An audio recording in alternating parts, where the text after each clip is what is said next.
दो गुरु चेला खूब छक के भोजन किया भंडारे में। अब तोन पर हाथ फेरते हुए गुरुजी ने कहा कि बेटा खड़ाऊ कहां रखी है देख, नीचे हम देख नहीं सकते। चेले की भी वही हालत थी, बोले गुरुजी ऊपर तो सब जगह देख ली, अब नीचे हो तो हो।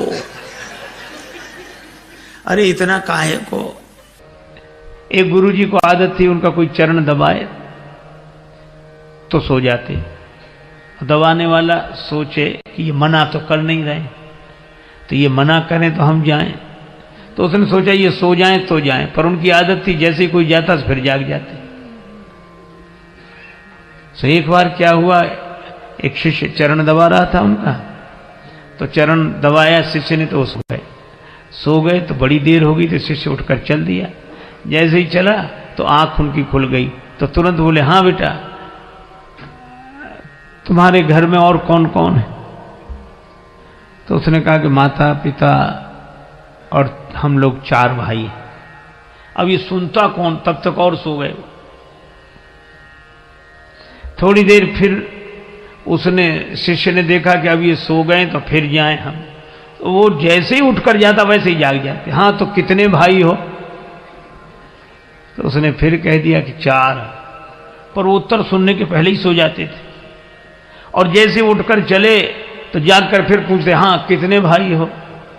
तो शिष्य उत्तर देते देते थक गया, कब तक कहे कि 4 भाई हैं। जब चौथी बार भी उन्होंने यही पूछा कि हाँ तो कितने भाई हो, सो चेला बोला गुरुजी अब तक तो 4 हैं, सवेरे तक 3 बचेंगे।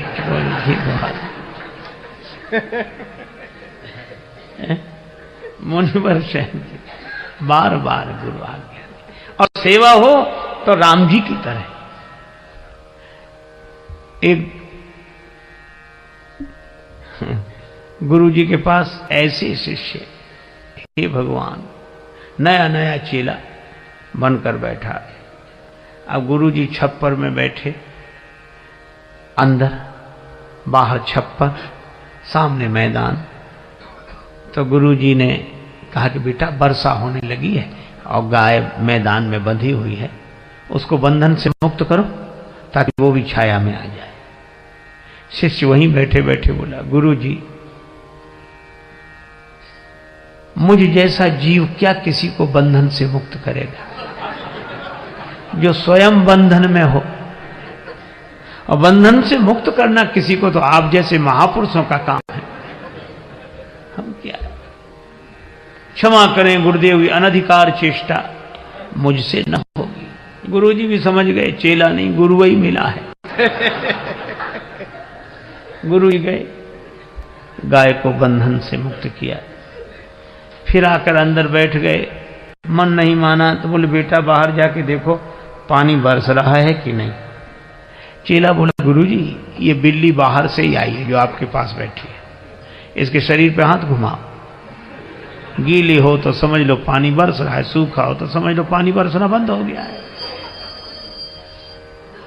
गुरुजी फिर चुप रह गए। रात को सोने लगे तो कहा ये दीपक जल रहा है, इसको बुझा दो। चेला बोला गुरुजी सर्दी बहुत है, कौन उठे, आप तो रामायण की बात मानो, मुंह दिए नयन कतहु को ना, आंख बंद कर लो, बुझाई समझाओ। गुरुजी सरल स्वभाव के थे, कुछ नहीं बोले, चलो ठीक। दूसरे दिन सवेरे सवेरे एक भक्त लड्डू लेकर आया, 1 किलो लड्डू, भगवान को भोग लगाओ, सबको बांटो। तो गुरुजी ने भगवान को भोग लगाया। उस चेले से कहा कि बेटा भगवान का प्रसाद लेगा? तो हाथ जोड़कर बोला गुरुजी मैंने 3 आज्ञाएं नहीं मानी है, अगर चौथी भी नहीं मानूंगा तो घोर पाप लगेगा। ये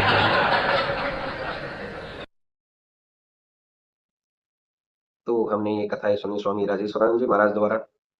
बहुत ही सुंदर तरीके से इन कथाओं का वर्णन उन्होंने किया है। उम्मीद है आपको ये कथाएं बहुत पसंद आई होंगी। अगर आपको ये कथाएं पसंद आई हैं तो चैनल को सब्सक्राइब कीजिए, वीडियो को लाइक और शेयर कीजिए, ताकि इस तरह की प्रेरक और हास्य कथाएं हम आपके लिए लेकर आते रहें। आपका बहुत बहुत धन्यवाद।